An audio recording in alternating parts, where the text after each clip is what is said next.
Selamat datang di IJ Nauman Channel. Bicara pendidikan, sekolah, dan madrasah.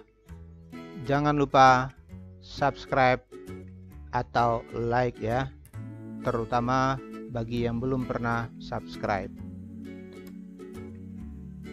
Bapak dan Ibu warga sekolah dan madrasah yang saya hormati, pertemuan kali ini kita masih berbicara tentang akreditasi sekolah. Kali ini pembicaraan kita adalah tentang indikator pemenuhan relatif atau IPR untuk SD dan madrasah ibtidaiyah. Bapak dan Ibu warga sekolah dan madrasah yang saya hormati, berbicara tentang indikator pemenuhan relatif atau IPR dalam akreditasi sekolah dan madrasah ini adalah berbicara tentang sejumlah persyaratan, data atau informasi, terutama berkaitan dengan ketenagaan, prasarana pendidikan, dan lain-lain. Data atau informasi ini boleh ada dan tentu juga boleh tidak ada. Karena itu dia bersifat relatif. Namun, data atau informasi ini akan diberi penilaian dengan bobot 15% dari nilai akreditasi secara keseluruhan. Bapak dan Ibu warga sekolah dan madrasah yang saya hormati, memahami data atau informasi yang termasuk IPR untuk SD dan MI ini, sekaligus kita berusaha mengenali level dan capaian relatifnya. Tentu juga tidak ketinggalan kita akan mencoba mencari apa bukti yang harus kita tampilkan.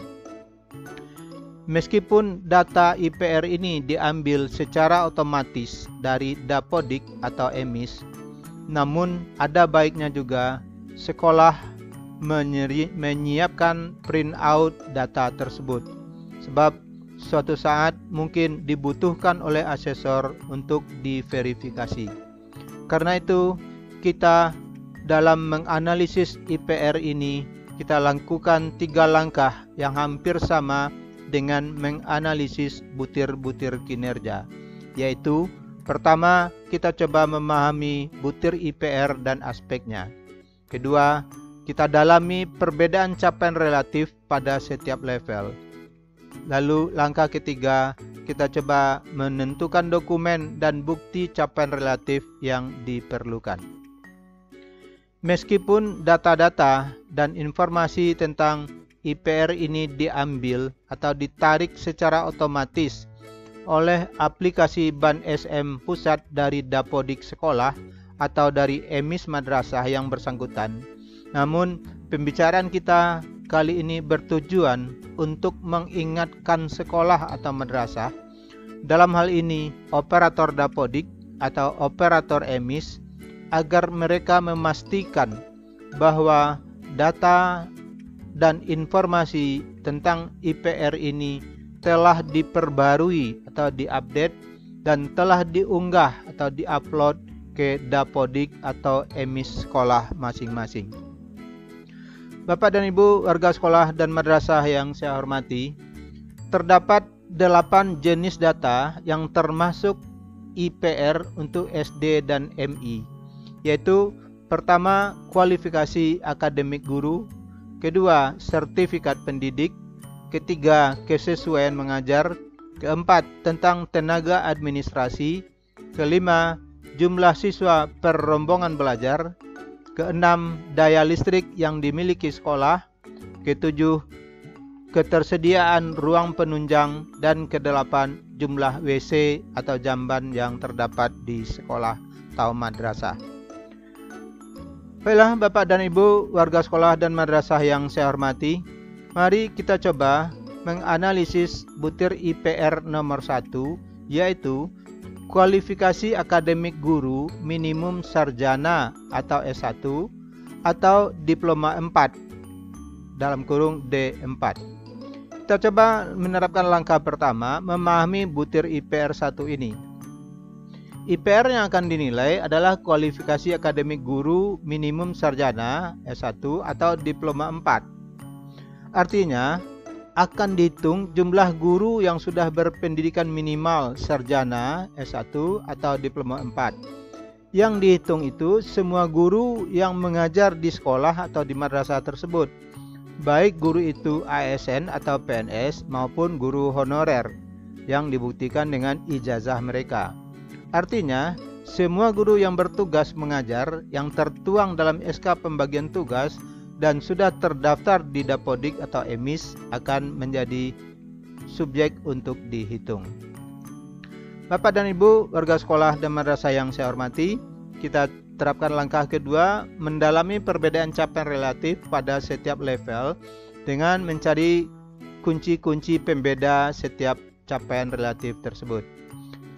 Data atau informasi IPR 1 ini kan bersifat kuantitatif, jadi mudah dihitung. Penghitungan level relatifnya dilakukan melalui persentase. Cara menghitung persentasenya adalah dengan menghitung jumlah guru yang sudah berkualifikasi S1 atau D4 dibagi dengan jumlah guru yang mengajar di sekolah atau madrasah tersebut, lalu dikalikan 100. Dari level dan capaian relatif IPR 1 ini, dapat kita ketahui bahwa 1. Sekolah atau madrasah akan berada di level 4 atau memperoleh nilai 4 jika 90% atau lebih guru sudah berpendidikan S1 atau D4. Kedua, sekolah atau madrasah akan memperoleh nilai 3 atau berada pada level 3 jika 80% sampai kecil sama dengan 90% guru berpendidikan S1 atau D4. Ketiga, sekolah atau madrasah akan memperoleh nilai 2 atau berada pada level 2 jika 70% sampai kurang dari 80% guru berpendidikan S1 atau D4. Keempat, sekolah atau madrasah akan memperoleh nilai 1 jika kurang dari 70% guru yang sudah berpendidikan S1 atau D4. Nah, karena kita juga menganjurkan dokumennya disiapkan, maka dokumen yang diperlukan untuk IPR 1 ini adalah daftar nama guru beserta kualifikasi pendidikannya dan dilengkapi dengan fotokopi ijazah guru tersebut. Bapak dan Ibu, warga sekolah dan madrasah yang saya hormati, kita lanjutkan ke butir IPR nomor 2, yaitu guru yang memiliki sertifikat pendidik. IPR yang akan dinilai pada IPR 2 ini adalah jumlah guru yang sudah memiliki sertifikat pendidik. Artinya, jumlah guru yang mengajar di madrasah atau di sekolah tersebut secara teori harus telah memiliki sertifikat pendidik untuk SD atau MI. Baik guru itu ASN atau PNS maupun itu guru honorer. Tentu pembuktiannya tentu dengan melihat fotokopi sertifikat pendidik yang dimiliki. Kita lanjut ke langkah kedua, mendalami capaian relatif pada setiap level dengan mencari kunci pembedanya. Maka dapat kita ketahui karena data IPR 2 ini juga bersifat kuantitatif dan faktual, maka juga perlu dilakukan penghitungan. Penghitungan level relatifnya melalui persentase. Itu dengan menghitung jumlah guru yang telah memiliki sertifikat pendidik dibagi dengan jumlah guru yang mengajar di sekolah atau madrasah tersebut, lalu dikalikan 100. Dari level dan capaian relatif IPR 2 ini dapat kita ketahui bahwa sekolah atau madrasah akan memperoleh nilai 4 atau berada pada level 4 jika 85% atau lebih atau sampai 100% gurunya telah memiliki sertifikat pendidik. Kedua, sekolah atau madrasah akan memperoleh nilai 3 atau berada pada level 3 jika baru 70% sampai kurang dari 85% guru yang telah memiliki sertifikat pendidik. Berikutnya, sekolah atau madrasah akan memperoleh nilai 2 atau berada pada level 2 jika baru 55% sampai kurang dari 70% guru yang sudah memiliki sertifikat pendidik. Keempat, sekolah atau madrasah akan memperoleh nilai 1 atau berada pada level 1 jika jumlah guru yang telah memiliki sertifikat pendidik kurang dari 55%. Nah, langkah ketiga, kita menentukan dokumen yang diperlukan. Dokumen yang diperlukan untuk butir IPR 2 ini tentu satu, daftar nama guru disertai kepemilikan sertifikat pendidiknya. Kedua, fotokopi sertifikat pendidik tersebut. Baik, Bapak dan Ibu warga sekolah dan madrasah yang saya hormati, kita pindah ke butir IPR nomor 3, yaitu guru yang mengajar sesuai dengan latar belakang pendidikannya. Artinya, kita coba memahami bahwa guru yang mengajar itu harus sesuai dengan latar belakang pendidikannya. Maksudnya, untuk guru kelas tentu memiliki latar belakang atau sertifikat pendidik PGSD atau PGMI sebagai guru kelas. Sedangkan untuk guru mata pelajaran tentu sesuai dengan mata pelajaran yang diampunya. Hal ini tentu terlihat pada SK pembagian tugas mengajar dan fotokopi ijazah atau sertifikat pendidik guru tersebut, baik itu guru ASN atau PNS maupun guru honorer. Nah, kita coba ke langkah kedua, melihat perbedaan capaian relatif pada setiap levelnya dengan melihat kunci yang membedakan setiap capaian relatif tersebut. Data atau informasi IPR 3 ini juga bersifat kuantitatif dan penghitungannya dilakukan melalui persentase sama dengan IPR 1 dan 2 tadi. Cara menghitungnya juga mudah dengan menghitung jumlah guru yang mengajar sesuai dengan latar belakang pendidikan dibagi dengan jumlah guru yang mengajar dan dikalikan 100. Dari level 3 ini, sekolah atau madrasah akan memperoleh nilai 4 atau berada pada level 4 jika 85% atau lebih guru mengajar sesuai dengan latar belakang pendidikannya. Berikutnya, sekolah atau madrasah akan memperoleh nilai 3 jika hanya 70% sampai kurang dari 85% guru yang mengajar sesuai dengan latar belakang pendidikannya. Berikutnya, sekolah atau madrasah akan memperoleh nilai 2 atau berada pada level 2 jika guru yang mengajar sesuai dengan latar belakang pendidikannya berjumlah antara 55% sampai kurang dari 70%. Berikut, sekolah atau madrasah akan memperoleh nilai 1 jika kurang dari 55% guru yang mengajar sesuai dengan latar belakang pendidikannya. Nah, langkah ketiga, kita syaratkan dokumen yang dibutuhkan untuk ini adalah daftar nama guru disertai data kesesuaian tugas dengan latar belakang pendidikannya. Kedua, tentu SK pembagian tugas guru. Bapak dan Ibu warga sekolah dan madrasah yang saya hormati, kita pindah ke IPR nomor 4, yaitu sekolah atau madrasah memiliki tenaga administrasi yang memenuhi syarat sesuai ketentuan. Nah, dari IPR 4 ini kita harus memahami bahwa yang akan dinilai itu adalah bahwa sekolah atau madrasah memiliki tenaga administrasi yang memenuhi syarat sesuai ketentuan. Persyaratan dan ketentuannya adalah bahwa tenaga administrasi tersebut memiliki kualifikasi pendidikan minimal SMA atau sederajat, baik itu tenaga administrasi itu ASN atau PNS kalau ada, maupun tenaga honorer tentu yang dibuktikan dengan ijazahnya. Nah, langkah kedua, kita mendalami perbedaan capaian relatif pada setiap levelnya dengan mencari kata kunci yang membedakan capaiannya. Data atau informasi IPR 4 ini juga bersifat kuantitatif. Penghitungannya juga mudah, dilakukan dengan persentase. Cara menghitungnya juga dengan menghitung jumlah tenaga administrasi yang berkualifikasi SMA atau sederajat dibagi dengan jumlah tenaga administrasi yang bertugas di sekolah atau madrasah tersebut, lalu dikalikan 100. Sekolah atau madrasah akan memperoleh nilai 4 jika sekolah memiliki lebih dari seorang tenaga administrasi yang memiliki kualifikasi pendidikan SMA atau sederajat dan ada di antara mereka memiliki kualifikasi di atas SMA atau sederajat. Jadi artinya di sekolah itu terdapat lebih dari satu orang tenaga administrasi dan ada yang berpendidikan di atas SMA.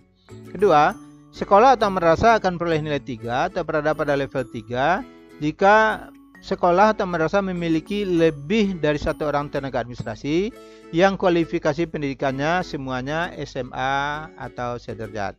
Ketiga, sekolah atau madrasah akan memperoleh nilai 2 atau berada pada level 2 jika hanya memiliki seorang tenaga administrasi yang memenuhi persyaratan kualifikasi pendidikannya SMA atau sederajat.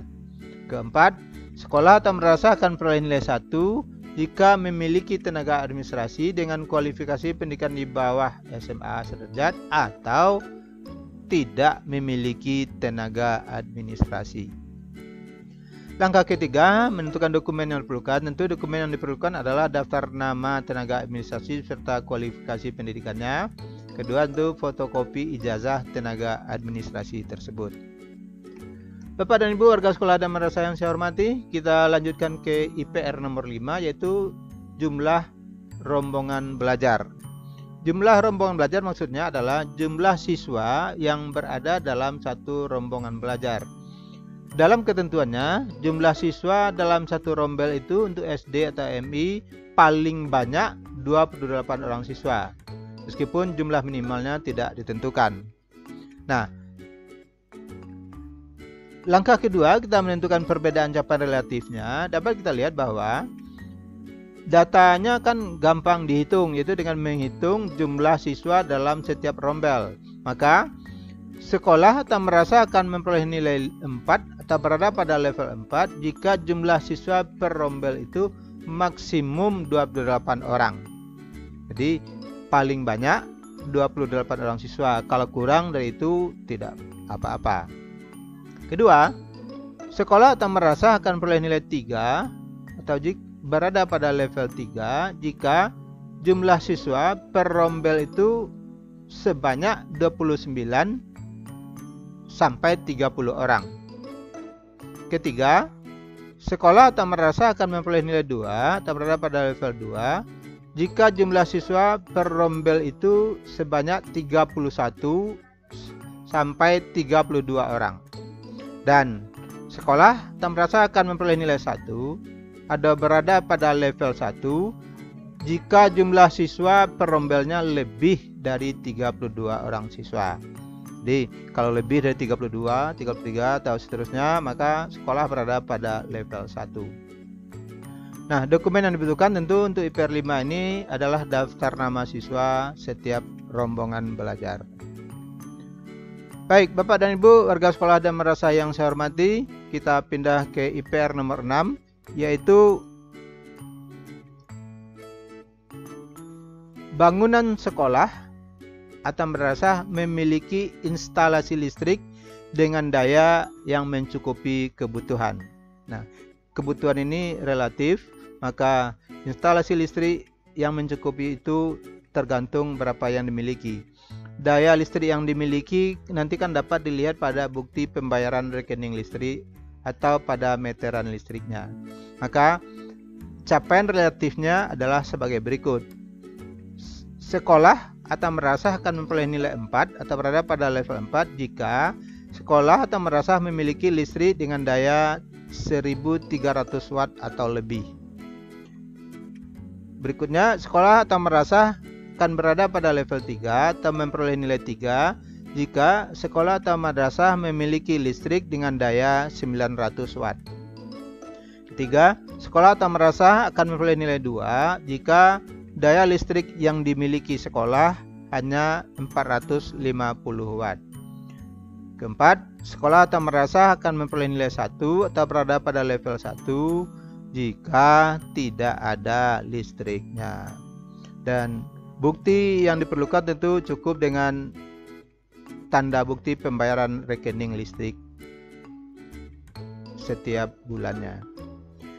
Baik, Bapak dan Ibu, warga sekolah dan madrasah yang saya hormati, kita pindah ke butir IPR nomor 7, yaitu ruang penunjang yang cukup. Ya, yang dimaksud dengan ruang penunjang di sini adalah selain ruang kelas dan ruang-ruang utama belajar lainnya. Ruang penunjang yang dibutuhkan untuk SD ini terutama adalah ruang kepala sekolah, ruang majelis guru, ruang UKS, dan ruang bimbingan dan konseling.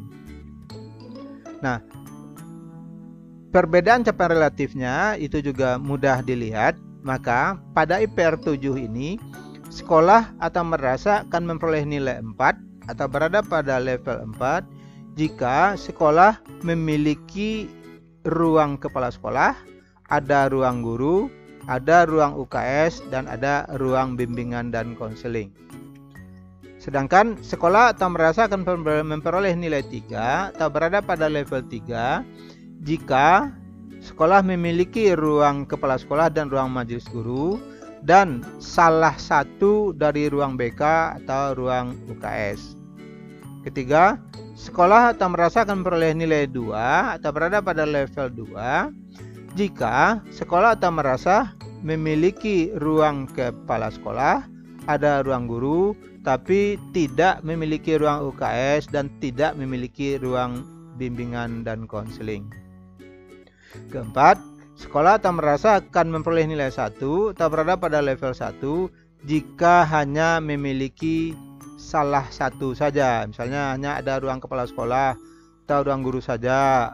Artinya antara ruang kepala sekolah dan ruang guru itu bergabung saja. Tidak ada ruang UKS dan juga tidak ada ruang BK. Nah, kita pindah ke langkah ketiga. Dokumen yang dibutuhkan untuk IPR nomor 7 ini tentu adalah data ruang penunjang yang dimiliki. Pak dan Ibu, warga sekolah dan madrasah yang saya hormati, kita pindah ke butir IPR nomor 8, yaitu sekolah dan madrasah memiliki WC atau jamban. Nah, karena IPR yang akan dinilai adalah jumlah WC atau jamban, tentu disesuaikan dengan kebutuhan. Kebutuhan itu dihitung juga berdasarkan jumlah siswa laki-laki dan siswa perempuan. Untuk sekolah dasar atau madrasah ibtidaiyah, ketentuannya 1 unit WC atau jamban itu disediakan untuk maksimal 60 siswa pria atau siswa laki-laki. Lalu 1 unit WC atau jamban disediakan untuk maksimal 50 siswa wanita atau siswa perempuan. Nah, level kinerjanya itu juga mudah dihitung, adalah sebagai berikut. Caranya tentu pertama dulu dihitung berapa jumlah siswa pria dibagi 60 dikali 1 unit WC atau jamban. Kemudian dihitung juga jumlah siswa wanita dibagi 50 dikali 1 unit WC atau jamban. Sebagai contoh misalnya, jika sekolah, kita lihat capaian relatifnya adalah sekolah atau madrasah akan memperoleh nilai 4 atau berada pada level 4 jika minimum, saya ulang, jika minimum terdapat 1 unit jamban untuk kurang dari 60 siswa pria dan 1 unit jamban untuk kurang dari 50 siswa wanita. Kedua, sekolah atau madrasah akan memperoleh nilai 3 atau berada pada level 3 jika minimum terdapat 1 unit jamban untuk setiap 60 siswa pria dan 1 unit jamban untuk setiap 50 siswa wanita. Jadi kalau pada level 4 itu kurang dari 60 siswa dan kurang dari 50 siswa wanita. Ketiga, sekolah atau madrasah akan memperoleh nilai 2 jika minimum terdapat 1 unit jamban untuk setiap 60 siswa, ini tanpa membedakan perhitungan pria dan wanitanya. Keempat, sekolah atau madrasah akan memperoleh nilai 1 jika hanya di sekolah itu terdapat 1 WC untuk siswa. Nah, Bapak dan Ibu, dokumen yang dibutuhkan karena ini juga kasat mata dan bisa dihitung. Itu perlu data jumlah siswa pria dibagi jumlah WC yang tersedia, jumlah siswa wanita, dan jumlah unit WC khusus untuk siswa wanita. Bapak dan Ibu warga sekolah dan madrasah yang saya hormati,